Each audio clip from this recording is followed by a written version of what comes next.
Muy bien, aquí estamos grabando ya. Estamos con nuestro estudio que corresponde al día de hoy, domingo. Es Plan y Esencia de Dios, la lección número 10. Este estudio del Plan y la Esencia de Dios es un estudio sintetizado que lo vamos a ver nada más que en unas 20 lecciones, pero es recortadito. ¿Por qué? Porque vamos a seguir en el mes de diciembre estudiando un tema que le llamamos Navidad, que va a comprender 4 estudios en el mes de diciembre, y en enero terminamos nuestro Plan y la Esencia de Dios para comenzar un libro del Antiguo Testamento que nos va a llevar, si Dios nos da vida, como unos 6 años estudiarlo. Así que prepárense y pídanle al Señor tiempo para que termine de escuchar y que sea su pastor o otro pastor el que le enseñe lo restante de este libro, ¿verdad? Que va a ser interesantísimo. Probablemente Isaías, que es un libro fabuloso para estudiar. Así que a los que nos escuchan y los que están aquí presentes, pues les invitamos para que, si Dios nos da vida para el próximo año, no importando las condiciones, las circunstancias, seguiremos estudiando la palabra de Dios. Busquen por favor en sus Biblias en Filipenses capítulo 3, versículo 18. Vamos a comenzar ahí a trabajar con el plan y la esencia de Dios. Si ustedes recuerdan, hemos estado estudiando desde la lección número 1 algunos puntos importantes de la esencia de Dios. Si alguien trae sus diagramas, vamos a utilizar en el transcurso del estudio el diagrama número 1. Para los que nos escuchan en casa también, es el diagrama número 1 el que vamos a utilizar. Si tienes uno ahí a la mano, hija, para que nos ayudes. Sí. Este diagrama nos va a ayudar a poder tener un poquito más entendimiento del concepto de Dios. Primero vamos a ver en el diagrama número 2, ya que están ahí a la mano, ¿verdad? Para que lo recuerden, la esencia de Dios. Eso es lo que estamos estudiando. Solamente quiero recordarlo para que ustedes también inculquen este concepto. Porque sí es importante que no solo hablemos del amor de Dios, que es muy importante. Claro, por eso Dios envió a su Hijo a tomar nuestro lugar. Pero también se nos olvida hablar de su omnipotencia, de su rectitud, soberanía, omnisciencia, omnipresencia, justicia, que es eterno, que es veraz, que es inmutable. Eso es Dios. Y siempre tenemos que ver esto en conjunto. Por eso cuando alguien pregunta, ¿por qué si es un Dios de amor permite que haya gente que se va a ir al infierno, al lago de fuego? Pues porque es recto y porque es justo. Entonces ahí es donde comenzamos a entender correctamente cada uno de estos puntos con respecto a la esencia de Dios. Y esa es como yo les decía siempre, es una fotografía de Dios. ¿Queremos ver a Dios? Esa es una fotografía del Señor. En Filipenses, como les mencionaba, capítulo 3, los versículos 18 y 19, voy a leer primero el 18, que dice así: porque muchos andan, fíjese la expresión del apóstol Pablo, él era apasionado de lo que estaba haciendo. Él era increíblemente apasionado en esto. Y no estoy diciendo con ello que actuara solamente por emoción, era por conocimiento, pero le gustaba hacerlo, era lo mejor en su vida. Y dice aquí, porque muchos andan, y está refiriéndose a creyentes, como los he dicho muchas veces y ahora lo digo llorando, que son enemigos de la cruz de Cristo. Enemigos de la cruz de Cristo. Para ser enemigo de la cruz de Cristo, tú tienes que ser un cristiano. Aquí no le está hablando a inconversos o a no creyentes, está hablándole a cristianos, a gente que nació de nuevo y está como un muerto espiritualmente. Así está funcionando esa persona a la que se refiere Pablo en ese momento. Rechazan exponerse a la palabra de Dios. Sí creyeron en el Señor Jesucristo como su Salvador, pero hasta ahí llegaron y se quedaron como bebés. Y hoy vemos cristianos de 20, 30 años que viven como bebés espiritualmente hablando, porque nunca han crecido espiritualmente. ¿Cómo se crece espiritualmente? Por medio de percibir la palabra de Dios bajo la llenura del Espíritu Santo, metabolizar la palabra de Dios, inculcarla, que significa estar ahí macheteando, y finalmente aplicándolo. Esa es la vida del cristiano. Si yo no estoy comiendo la palabra de Dios, es porque estoy fuera de comunión. Y se va a hacer esto un patrón de conducta si nos mantenemos en esa posición.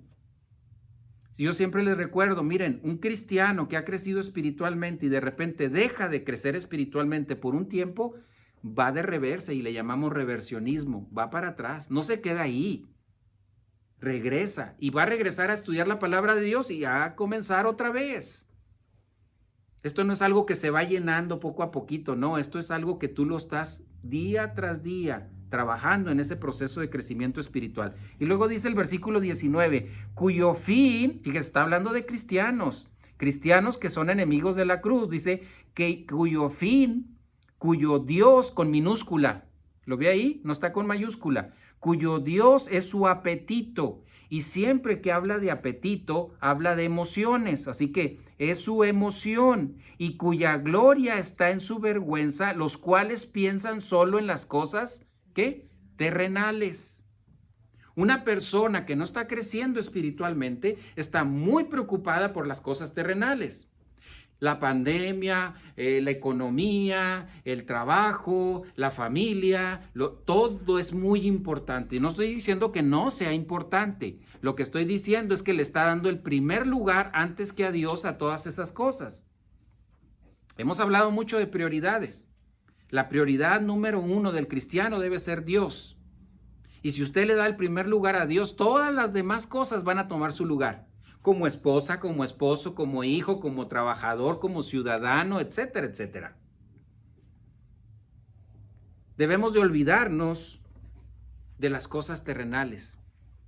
No podemos olvidar que estamos en este mundo, eso es una realidad, pero no te engolosines con lo que tu naturaleza de pecado quiere.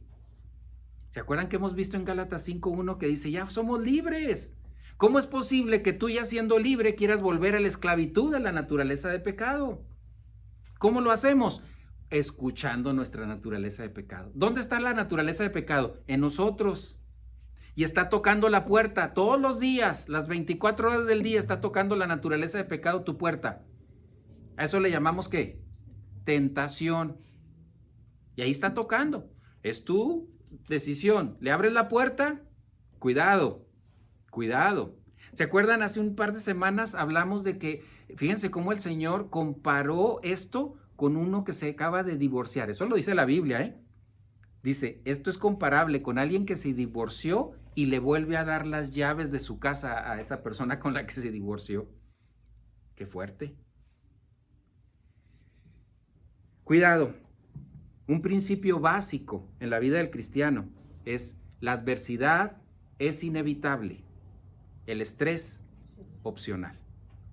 Así de sencillo. La adversidad la vamos a tener todos, ¿eh? Todos. Otra vez disculpas a los que nos están escuchando en casa porque de repente me voy a salir del cuadro por ver un pizarrón que tenemos aquí al lado.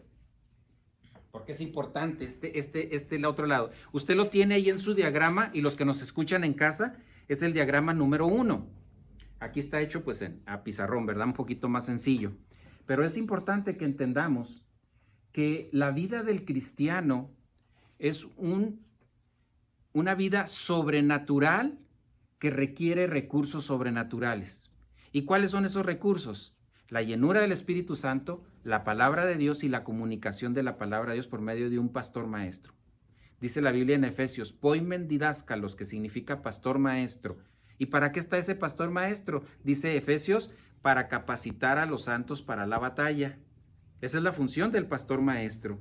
La función de un pastor no es involucrarse en la vida de las familias, o decidir por las familias, o decirles qué hagan en la vida diaria. La responsabilidad número 1 es capacitarles con la palabra de Dios para que ustedes peleen la batalla.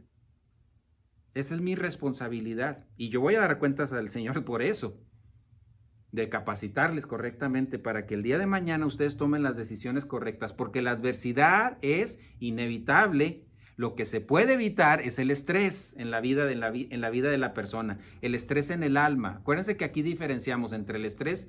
Si usted, por ejemplo, va tarde a su trabajo, se va a estresar porque va corriendo, apurado y pasando los semáforos, etc. No hablo de ese estrés, hablo del estrés en el alma. El alma es esta.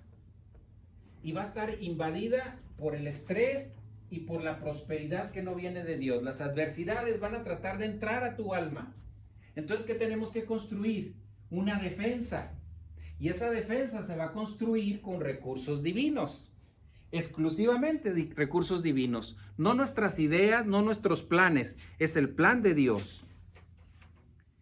Así que, estando capacitados, la adversidad que nos va a llegar, porque va a llegar, Si no es enfermedad, es la gripe, ya viene el flu, ya se está aproximando el flu y no se piensa, ya nomás no vamos a pensar solo en los virus, ¿verdad? Ahora este es otro bicho, que es el flu, o puede ser la gripe, o puede ser problemas de economía, la lluvia, la nieve, la falta de trabajo, el exceso de trabajo, un accidente, un diagnóstico de cáncer. Uy, adversidades increíbles. ¿Van a llegar? Claro que sí. ¿Cómo las vamos a enfrentar? Esa es la diferencia del cristiano. ¿Cómo va a vivir su vida cristiana? ¿En preocupación o en máxima felicidad? Yo siempre les digo esta frase porque me gusta. ¿Puede usted vivir con un agujero en los zapatos, para decir que así que está extremadamente difícil su situación, y ser la persona más feliz del mundo en cuanto a la vida espiritual? Claro que sí se puede. O puede ser la persona más rica y la más miserable del mundo.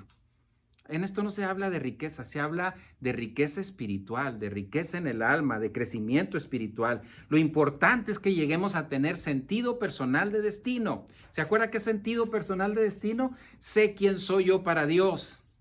Yo ayer le decía a una persona, porque estamos acostumbrados a hablar cuando decimos soy hijo de Dios, y se oye bien y es correcto. Pero cuando le digo a la gente es que tú tienes que entender que eres hijo del rey. Por lo tanto, eres familia real. Y la gente se queda así con unos ojos grandes. Sí, le digo, eres hijo del rey, eres familia real. El Señor Jesucristo, cuando ascendió al cielo, fue coronado como Rey de Reyes y Señor de Señores. Y nosotros somos sus hijos. Por lo tanto, ¿nosotros quiénes somos? Realeza. Somos hijos del Rey. Es importante que podamos diferenciar. En el Antiguo Testamento se le llamaba la familia de Dios. En nuestra dispensación es la familia real. ¿Por qué? Porque el Señor ya fue coronado como Rey de Reyes y Señor de Señores.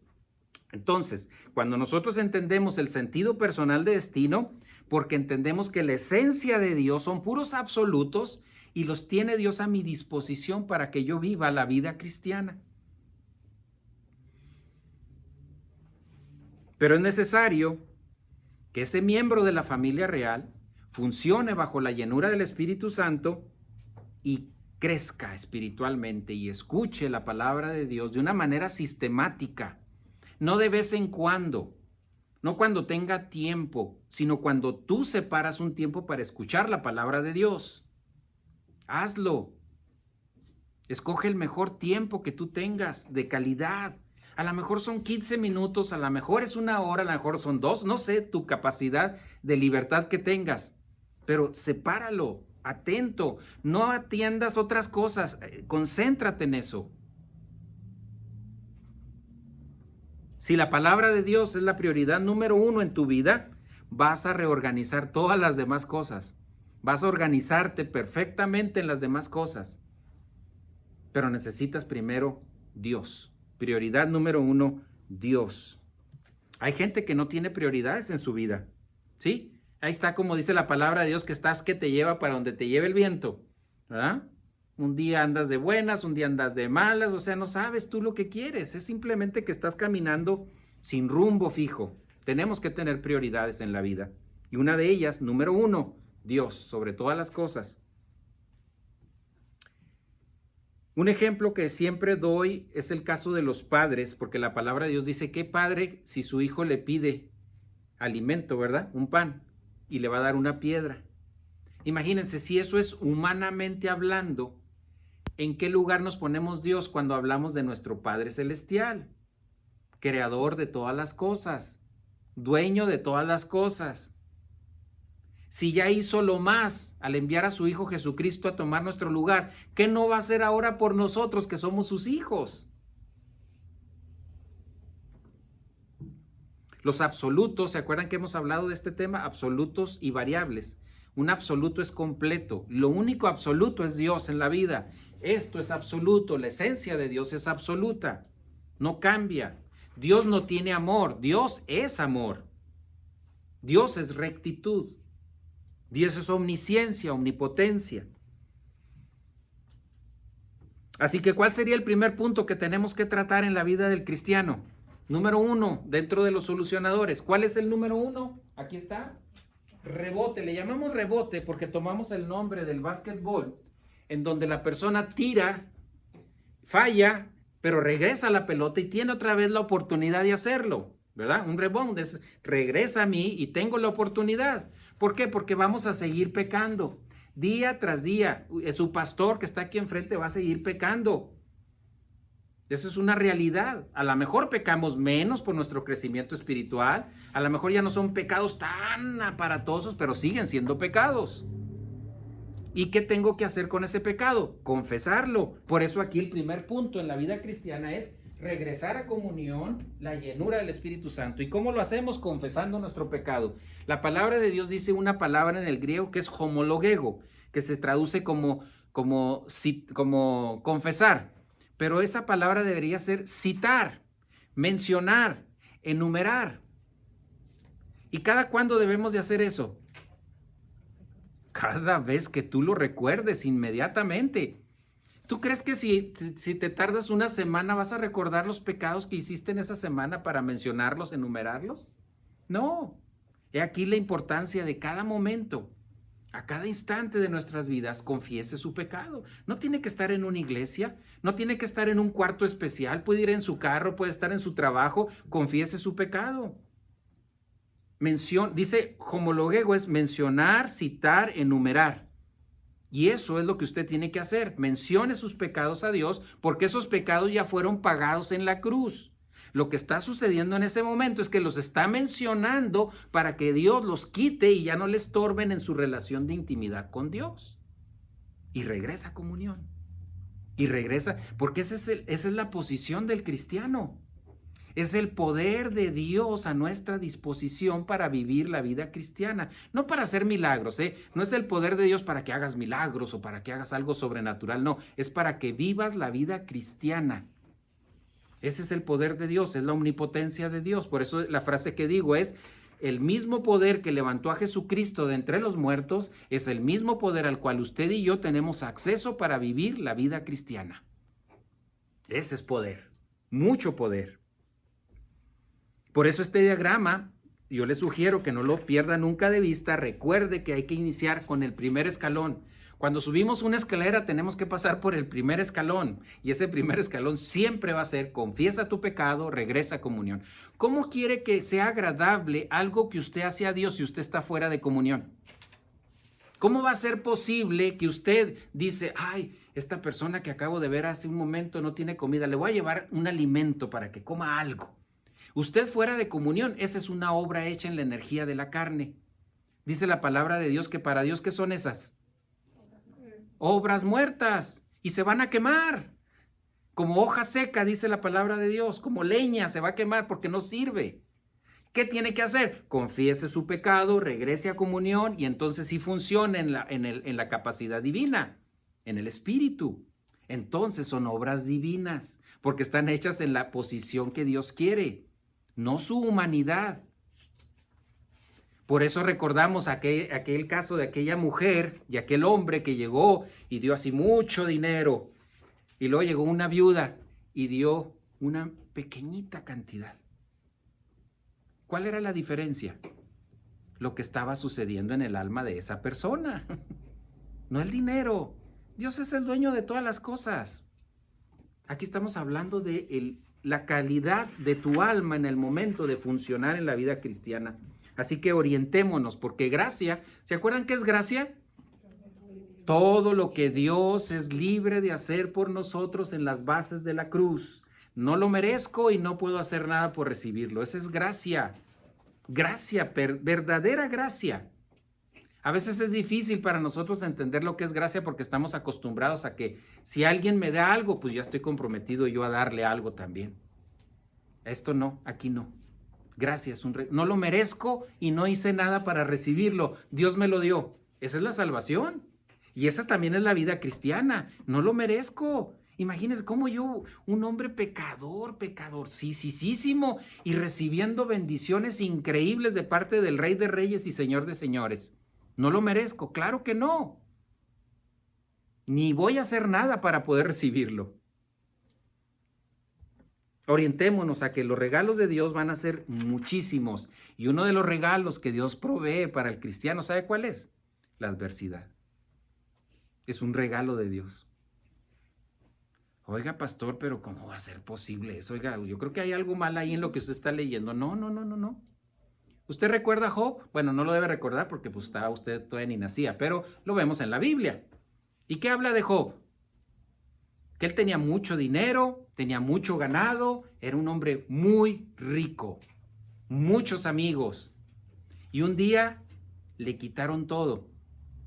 Porque Satanás le dijo, a ver si es cierto, pues es que claro que te ama, porque pues mira dónde lo tienes, quítaselo para que veas.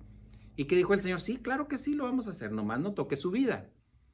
Y le quitaron todo, hasta la salud. Estaba enfermísimo. ¿Y qué decía Job? ¿Se quejaba? Decía, Señor, pero si yo soy buena persona, ¿por qué me haces eso? No, Señor, tú me lo diste, tú me lo quitaste, te saludo. Esa era la frase que él decía. ¿Qué estaba diciendo, Señor? Pues que es tuyo esto. Yo nomás lo estaba administrando porque es tuyo, pero ya me lo quitaste, está bien. Estoy bien enfermo. Señor, tú me lo quitaste, tú me diste la salud y ahora me la quitas, te saludo. Imagínense un cristiano entrando con el oncólogo y diciéndole al oncólogo, Señor, tiene cáncer y le quedan 15 días de vida y que el Señor diga, ay, gracias a Dios. ¿Qué va a decir este señor? A menos de que sea cristiano con doctrina. ¿Está loco? ¿Qué le pasa? Se va a morir. Pues claro que le doy gracias a Dios, porque ¿sabe a dónde voy? Al mejor lugar que puede existir. Voy a un lugar que Dios tiene preparado para mí, donde es precioso. Y la Biblia nos dice características. Y ahí ya no voy a tener dolor, no voy a sufrir, no voy a llorar, va a ser inmensa felicidad. Triste el que se queda aquí, le diría a esta persona, ¿verdad? Usted preocúpese más, Señor, porque usted se va a quedar. Esa es la posición del cristiano. Ahora, yo entiendo también, la palabra de Dios lo dice, porque así lo hizo con el caso de Pablo, cuando le dice, pues para mí, viviendo, Cristo. Está diciendo, para mí si me voy, feliz, pero si me quedo, pues es ganancia, porque Dios quiere que crezca más espiritualmente, para cuando llegue a su presencia, estar en las mejores condiciones. Hay muchas cosas que podemos estar haciendo, pero no las confundamos. Le voy a dar un ejemplo en lo cual hay mucha confusión, el ayuno. El ayuno es excelente para que usted baje de peso, ¿ok? Pero para la vida cristiana no es lo que a veces entendemos de decir, ay, no voy a comer para que esto sea como si fuera un sacrificio. Ayuno significa dejar de hacer algo legítimo por escuchar la palabra de Dios. Ese es un ayuno. Es cuando usted dice, ay, ahorita tenía que hacer cosas muy importantes, pero no, me voy a ir primero a escuchar la palabra de Dios. Ese es un ayuno donde usted está dejando de hacer algo legítimo, algo importante en su vida, pero se dedica a escuchar la palabra de Dios. Ese es el verdadero ayuno. Ahora, si usted quiere ayunar de no comer comida, ese es su asunto, ¿verdad? Tenga cuidado nada más con su doctor y atiéndase bien. Pero en lo que tiene que ver con la palabra de Dios, en la vida espiritual, es deje de hacer algo importante por escuchar la palabra de Dios. Es algo legítimo que dejamos de hacer. No es un sacrificio. Es algo que lo haces por gusto. Es algo que te da gusto hacerlo. No es algo comprometedor y... Ay, ¿se acuerdan ustedes cuando hacía uno la tarea? Bueno, a lo mejor usted era de los listos, inteligentes y que se hacía tarea, pero yo no era tan así y... Ay, tarea. Y nos dejaron mucha tarea. Y qué flojera. La vida cristiana no es así, porque tenemos un motivador, el Espíritu Santo. Otra frase, ya que me metí a esto, pues vamos a salir de esto, ¿verdad? Hay gente que usa ese versículo que dice, orad sin cesar. ¿Qué significa sin cesar? Sin cesar, ¿verdad? No pare, no pare. ¿A qué se refiere? ¿Se acuerdan cuál es la palabra en el original, el griego, oración? Proseukomai. ¿Se acuerdan? Que se traduce como oración, pero se podría traducir perfectamente cara a cara con Dios, deseando lo que Él desea. Esa sería la mejor traducción de esa palabra. Cara a cara con Dios, intimidad con Dios, deseando lo que Él desea, no lo que yo deseo, porque la oración no es para que Dios cumpla mis antojos, y me iba a decir otra palabra muy fuerte, pero está bien así, antojos, es más mejor. ¿Sí? No está para cumplir esos antojos, Él está para hacer la perfecta voluntad en mi vida. Y sí puedo poner mis peticiones, pero al final de cuentas, ¿qué debemos decir que en esa situación de mi petición? Si es tu voluntad, Señor. El Señor Jesucristo en un momento dado hizo una oración que no iba a ser contestada como Él quería. Fíjense, el Señor Jesucristo, ¿qué pidió? Señor, si es posible que pase esta situación, esta copa, dice, este momento. Su humanidad estaba con temor por lo que iba a vivir en la cruz. Y le pide a Dios, fíjense, Señor, si es posible. ¿Y qué dijo inmediatamente para rectificar esto? Que no se haga mi voluntad sino la tuya. Y se hizo la voluntad de Dios, ¿verdad? Al final de cuentas. Entre más citas tu pecado y te mantienes mayor tiempo en la llenura del Espíritu Santo, tú descansas en la doctrina. ¿Y cuál es la doctrina? La fe. ¿Y cuál es la fe? ¿Se acuerdan que pistis es la palabra fe? ¿Se acuerdan? Lo vimos hace creo 3 semanas. Pistis significa fe, pero hay que ver que puede ser 3 diferentes connotaciones. Una de ellas tiene que ver con creer, como por ejemplo, cree en el Señor Jesucristo, esa es fe. Otra tiene que ver con lo que crees. Y la otra tiene que ver con la aplicación de lo que crees. Entonces, cuando tú estás pasando los primeros escalones, que es el rebote, o sea, llenura del Espíritu Santo, confesar tu pecado, tú puedes descansar en la fe, que es el siguiente escalón. Descanso en la fe, descanso en la doctrina, descanso en lo que tienes. Miren, hay gente que nada más ha aprendido un versículo, lo que significa, y su fe la descansan en eso, hasta que llega otro versículo, y otro, y hasta que tenga varias doctrinas bíblicas en su alma, comienza a descansar en más cosas doctrinales en su vida. Acuérdense que doctrina significa es el estudio de un tema específico con mucha información. Por eso, por ejemplo, cuando hablamos de esto que estamos estudiando, es la doctrina del plan y la esencia de Dios. Poder estudiarla completamente, entenderla completamente. Después de esto, ¿qué sigue? Después del descanso en la fe, orientación a la gracia, orientarnos a quiénes somos para Dios, orientarnos a quién soy yo para Dios, qué es Dios para mí, y eso me permite estar orientado a la doctrina bíblica que me permite tener sentido personal de destino. Voy avanzando en el crecimiento, vas creciendo. Por eso la palabra de Dios dice, no te quedes como un bebé, crece. ¿Quieres estar tomando el resto de tu vida como cristiano lechita? Ahí, el biberón, ¿verdad? Para que no se vaya a ensuciar y no le cause más problemas. Puedes hacerlo. Y te vas a ir al cielo, sí, porque la salvación es por fe en el Señor Jesucristo. Pero ¿en qué condición te vas a ir al tercer cielo?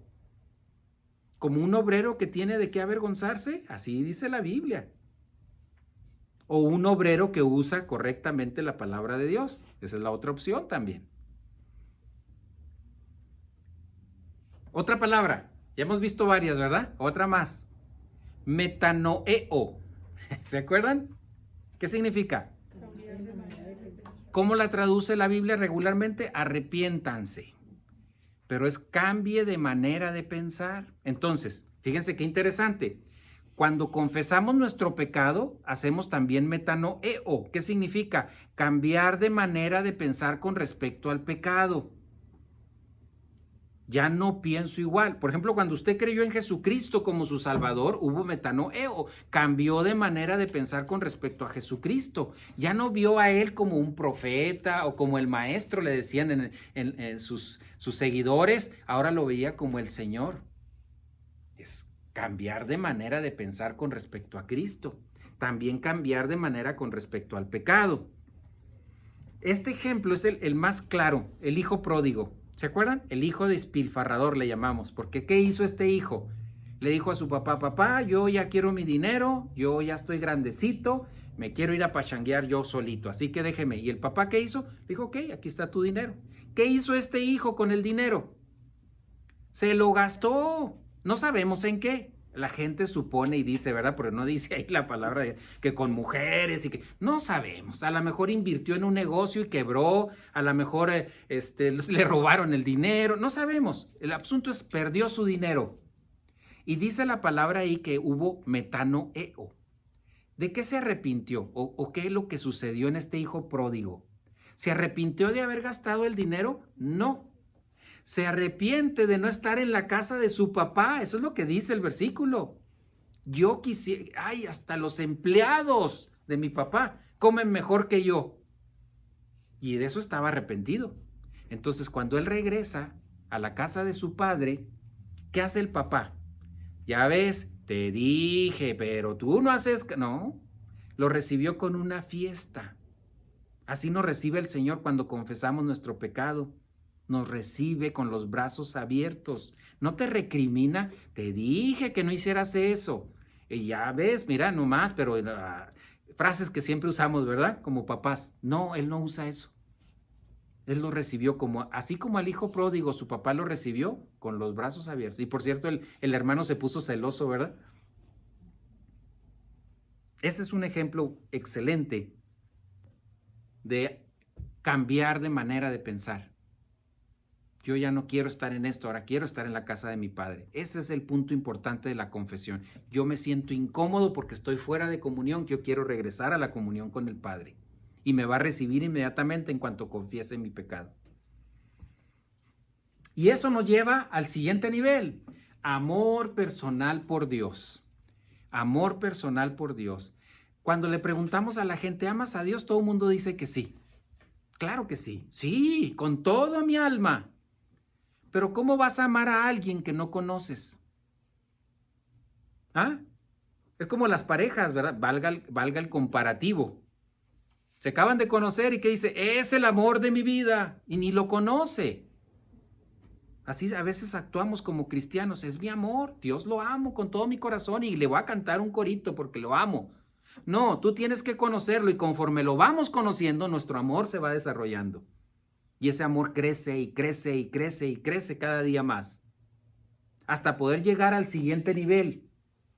Amor impersonal por el género humano. La Biblia sí dice, ¿cuál es el más importante mandamiento? Amarás al Señor tu Dios con todo tu corazón, con todas tus fuerzas. Y luego, y a tu prójimo como a ti mismo. ¿Cómo vas a amar a tu prójimo como a ti mismo si tú no puedes amar a Dios?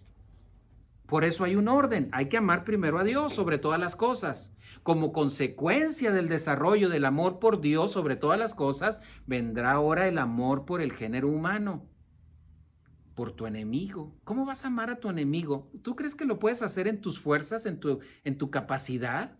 Imposible. Alguien que te hace algo, le decimos, sí te perdono, ¿qué? Pero no se me olvida. O al día que quieres vengarte y tienes ahí lista la espada para la venganza. Para amar a alguien que no es bueno contigo, necesitamos el amor por Dios. Entenderlo, conocerlo, para llegar a ese punto. Y entonces vendrá el amor impersonal por el género humano. Ahora, hay que entender que el amor impersonal por el género humano no significa lo que a veces nosotros tenemos como un estándar de amor. Por ejemplo, si pasa por ahí por la calle un homeless que huele muy mal,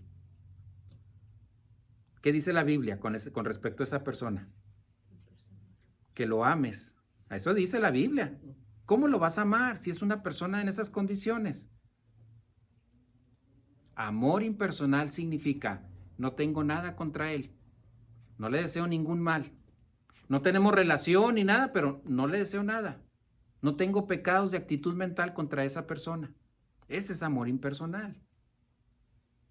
Y no es fácil, claro que no. Necesitamos la fortaleza del Señor en nuestras vidas.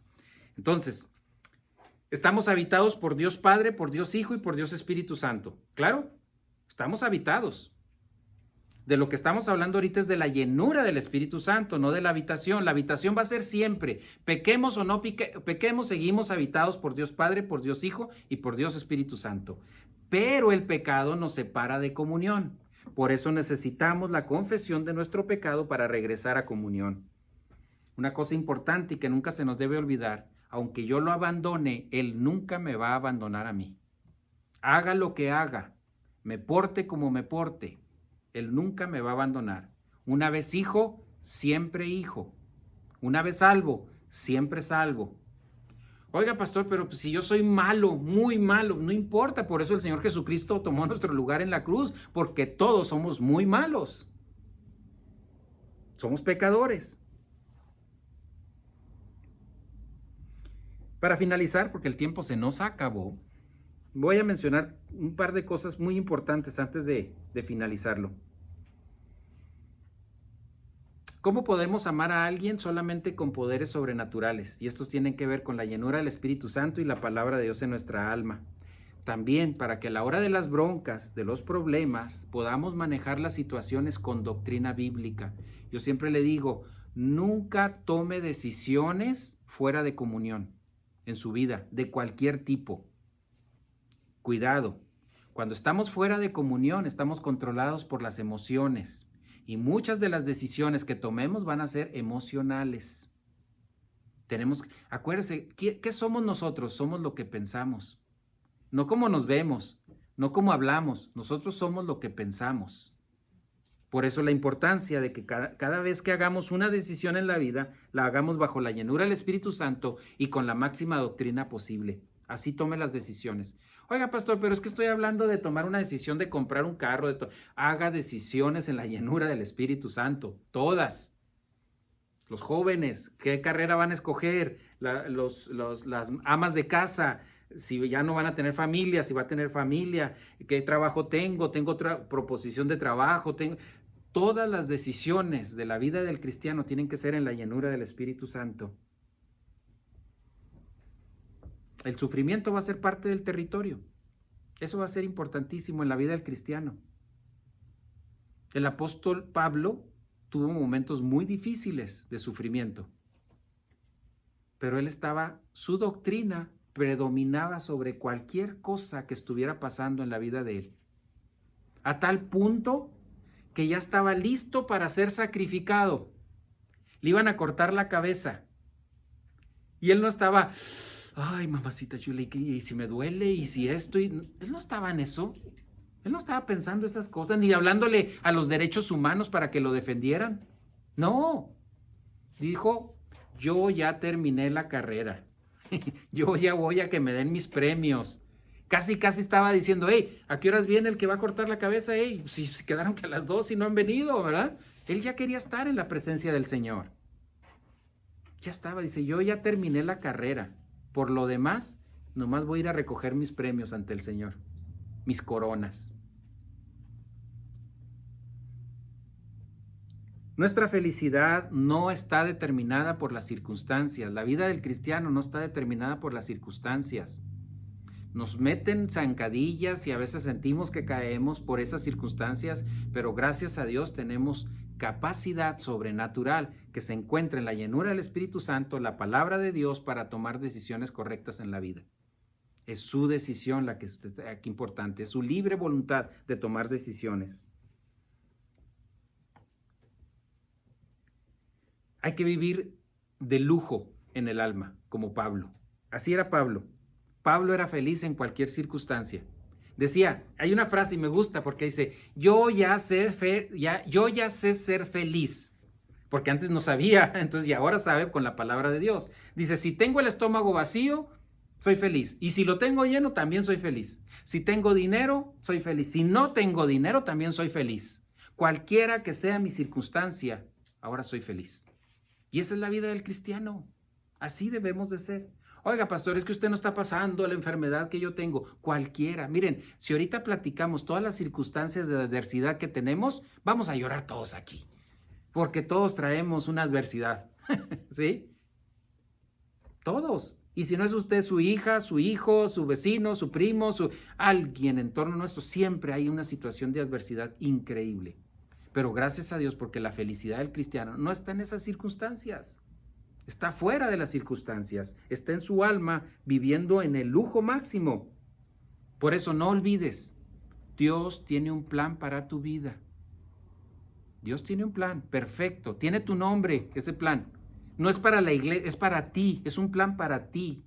Tú estás dentro de ese plan. El hecho de que estemos aquí ahorita sentados, ¿ustedes creen que esto es la casualidad o el destino? No, es el plan de Dios. O el que nos está escuchando ahorita en su casa más tarde, es el plan de Dios. Aquí no hay casualidad. En la vida del cristiano nada es casualidad, ni nada es el destino, ni la buena ni la mala suerte. Es un plan perfecto de Dios. Pero recuerda, el tiempo se va muy rápido. Muy rápido se va el tiempo. Ahorita estamos aquí.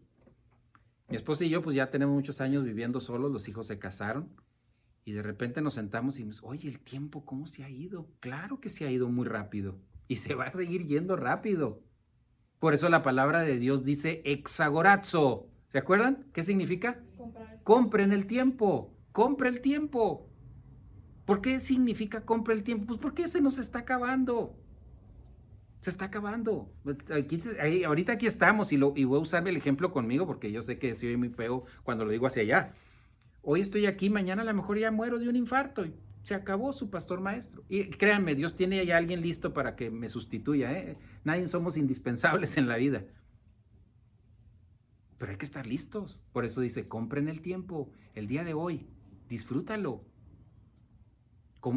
Amaneciste el día de hoy. ¡Qué felicidad, Señor! ¿Qué tienes para mí hoy? ¿Cuál es tu plan para mi vida? ¿Qué deseas de mí hoy? ¿Qué voy a hacer? ¿En qué puedo plasmar el plan de Dios en mi vida o en el de alguien más? La única razón por la que seguimos respirando es porque Dios nos está dando la oportunidad de llegar a la cima, a ocupación con la persona de Jesucristo. No confunda con la habitación de Jesucristo. Estamos habitados. Cuando digo ocupación con Cristo, eso es experiencia. Experiencialmente. No la posición. La posición ya la tenemos. ¿Sí? Estamos en Cristo. Nuevas criaturas somos. Las cosas viejas han perdido su valor. He aquí todas son hechas nuevas. Esa es nuestra posición. Pero ahora la experiencia, ese es el vivir diario. Y continuamos la próxima semana porque el tiempo se nos acabó. Señor, gracias te damos en esta tarde por el privilegio y la oportunidad que nos brindas de poder estar en contacto con tu palabra, Señor. Gracias porque no es nuestra mente humana, es nuestra alma, es nuestro espíritu humano el que va a entender las cosas espirituales, Señor, por medio de Dios Espíritu Santo que nos las enseña. Padre, si tú nos das vida para nuestra próxima lección, pues estar aquí presentes. Te agradecemos este tiempo en el nombre de Cristo Jesús. Amén.